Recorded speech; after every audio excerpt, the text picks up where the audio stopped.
Bismillahirrahmanirrahim. Assalamualaikum warahmatullahi wabarakatuh. Selamat pagi, salam sejahtera bagi kita semuanya. Om Swastiastu, Namo Buddhaya, salam kebajikan.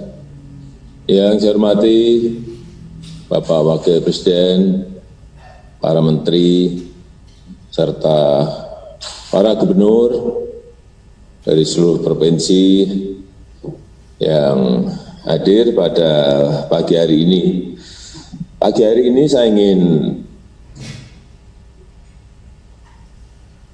memberikan arahan mengenai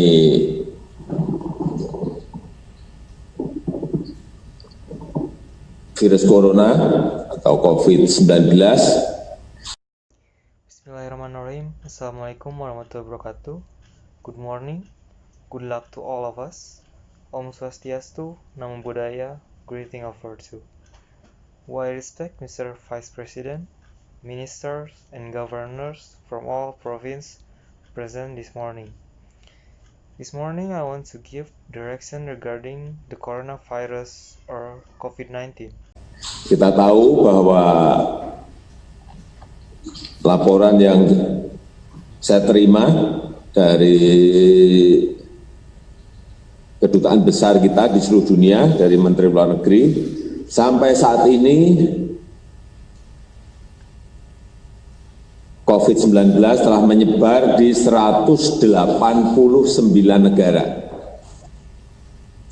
189 negara. Jadi ini 3 negara terbaru dalam 2 hari ini yang terkena adalah Suriah, Grenada, dan Mozambik. We know that the report I received from our embassies around the world from the foreign minister, to date, COVID-19 has spread in 189 countries. The 3 most recent countries affected in the past 2 days are Syria, Grenada, and Mozambique. Ini menunjukkan bahwa pandemi COVID-19 ini betul-betul sebuah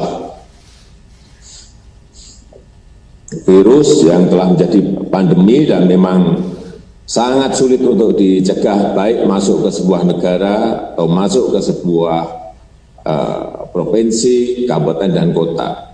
Oleh sebab itu, penanganan COVID-19 kita semuanya harus satu visi, memiliki kebijakan yang sama, dan saya minta setiap kebijakan yang ada di provinsi semuanya dihitung, baik dampak dari kesehatan dan keselamatan rakyat kita maupun dampak sosial ekonomi yang mengikutinya. This shows that the COVID-19 pandemic is really a virus that has become a pandemic and is indeed very difficult to prevent, whether entering a country, into a province, district, or city. Therefore, to deal with COVID-19, we all must share the vision of having the same policy, and I ask that every policy in the province be counted, but the impact of the safety and health of our people and the socio-economic impact that follow. Saya berikan contoh, misalnya sebuah provinsi atau sebuah kabupaten dan kota ingin membuat sebuah kebijakan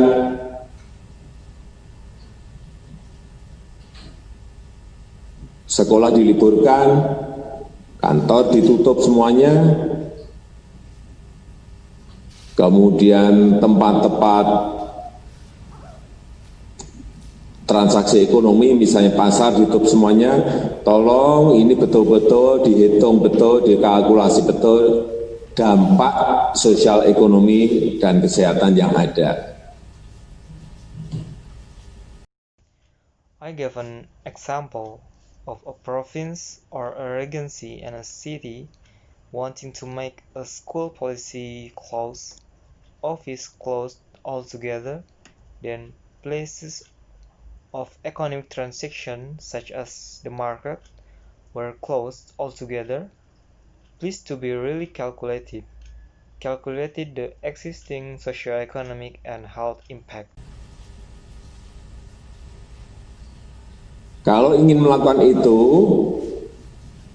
kebijakan setelah itu dilakukan tolong betul-betul disiapkan. Sebagai contoh, sebuah kota ingin melakukan itu, hitung berapa orang yang menjadi tidak bekerja, hitung berapa pedagang asongan yang akan tidak bekerja, hitung berapa becak yang akan tidak bekerja, hitung berapa sopir yang tidak akan bekerja. Sehingga di dalam APBD dukungan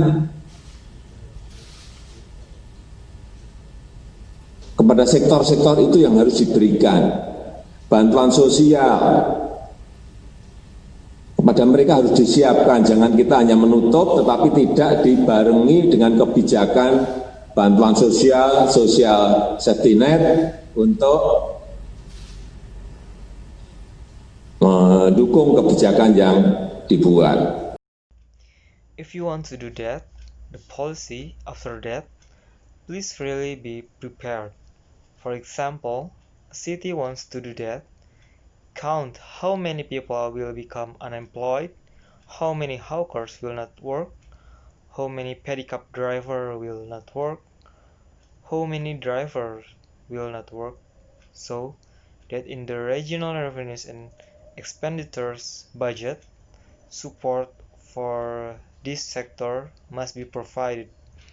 Social assistance to them must be prepared.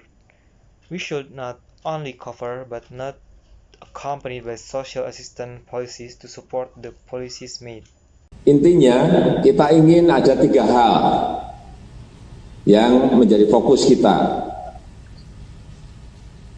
Yang pertama, keselamatan adalah yang utama, kesehatan adalah yang utama. Tetapi siapkan yang kedua, sosial safety net-nya, bantuan sosialnya tolong disiapkan. Yang ketiga, dampak ekonomi dihitung betul, sehingga kesiapan kita dalam menyediakan stok pangan betul-betul ada. And the point is, we want 3 things to focus on. The first is safety is first, health is first, but prepare the second, social assistance. Please prepare. Thirdly, the economic impact is calculated correctly, so that our readiness in providing food stock is guaranteed.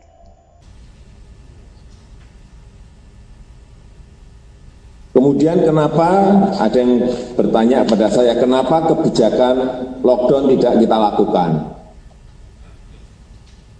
Terus saya sampaikan bahwa setiap negara memiliki karakter yang berbeda-beda, memiliki budaya yang berbeda-beda, memiliki kedisiplinan yang berbeda-beda. Oleh sebab itu, kita tidak memilih jalan itu. Dan itu sudah saya pelajari. Saya memiliki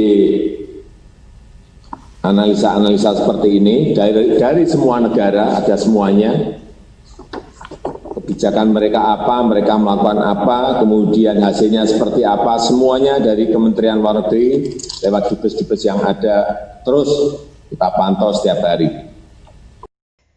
Then someone asked me, why don't we do a lockdown policy? I need to say that each country has a different character, has a different culture, has a different discipline. Therefore, we did not choose that path. And I have learned that I have analysis like this and from all countries that are all what their policies are, what they do then, what result. All from the foreign ministries through ambassadors, we continue to monitor every day. Sehingga di negara kita memang yang paling pas adalah physical distancing, menjaga jarak aman, itu yang paling penting. Kalau itu bisa kita lakukan, saya yakin bahwa kita akan bisa mencegah penyebaran COVID-19 ini.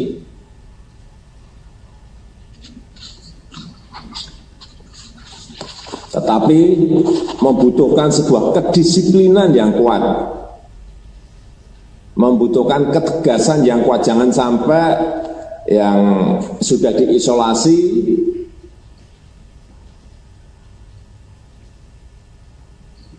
saya membaca sebuah berita sudah diisolasi masih membantu tetangganya yang mau hajatan. Ada yang sudah diisolasi masih beli handphone dan belanja di pasar. Saya kira kedisiplinan untuk mengisolasi itu yang paling penting.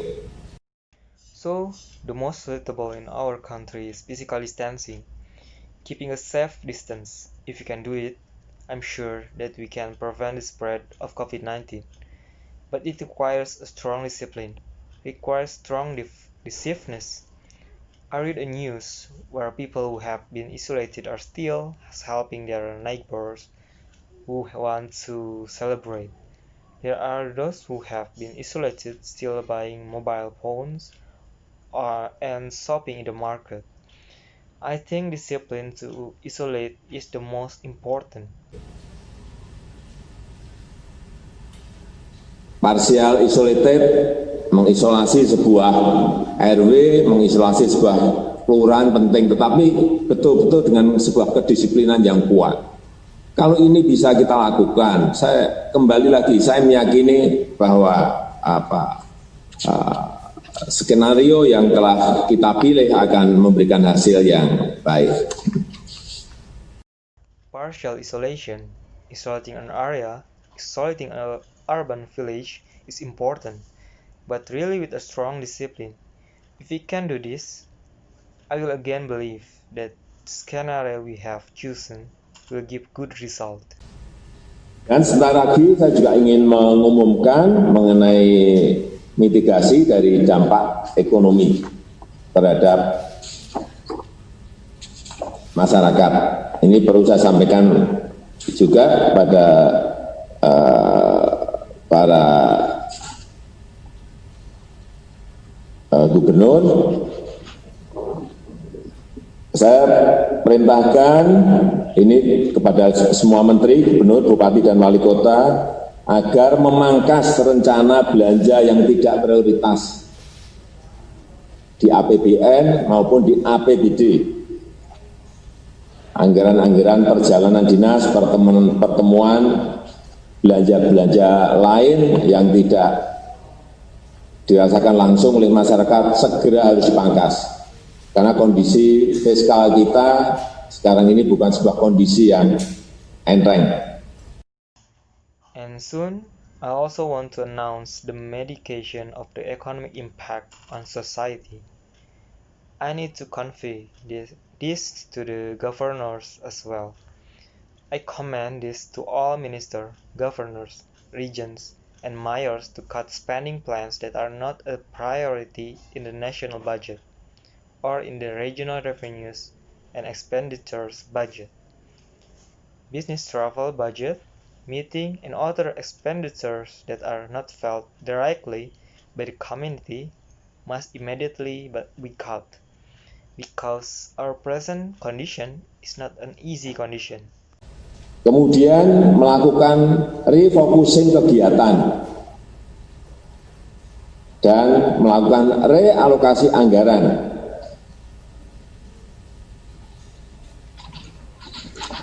untuk mempercepat penanganan COVID-19 baik terkait isu-isu kesehatan maupun bantuan sosial untuk mengatasi isu-isu ekonomi.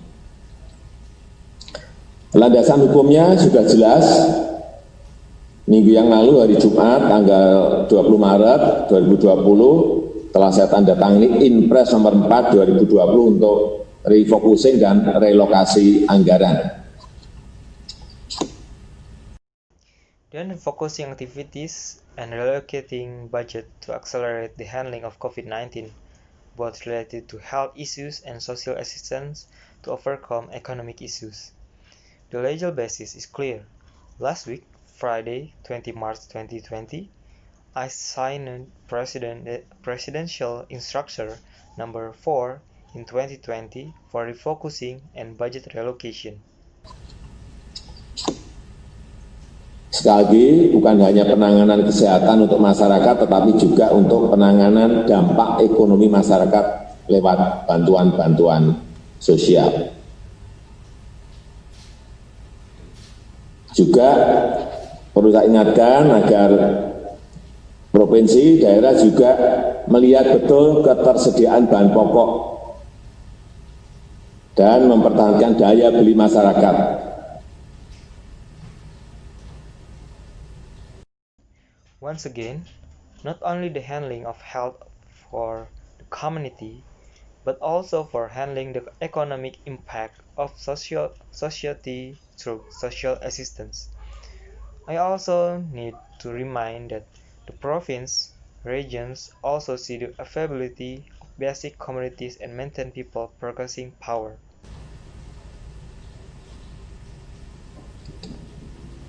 Tolong dilihat betul keadaan para buruh, terutama para pekerja harian, para petani, para nelayan, dan juga ini yang terkena dampak terlebih dahulu, para pelaku usaha mikro, usaha kecil, agar kita usahakan agar daya belinya tetap terjaga dan bisa tetap beraktivitas dalam berproduksi. Oleh sebab itu, setiap kegiatan yang ada di provinsi, kabupaten dan kota, tolong diarahkan agar program-program itu bisa semuanya menjadi program padat karya tunai. Ini untuk mempertahankan daya beli masyarakat. Program padat karya tunai harus diperbanyak, harus dilipat gandakan, tetapi tetap harus mengikuti protokol kesehatan secara ketat untuk mencegah penularan COVID-19. Please look carefully at the situation of the workers, especially the daily workers, the farmers, the fishermen, and also these who are affected first, the small business micro entrepreneurs, so that we try to maintain their purchasing power and be able to continue their activities in production. Therefore, any activities in the province, district, and cities should be directed so that the program can all become cash-intensive programs. This is to maintain people's purchasing power. Cash-intensive program must be multiplied, but must still follow strict health protocols to prevent COVID-19 transmission.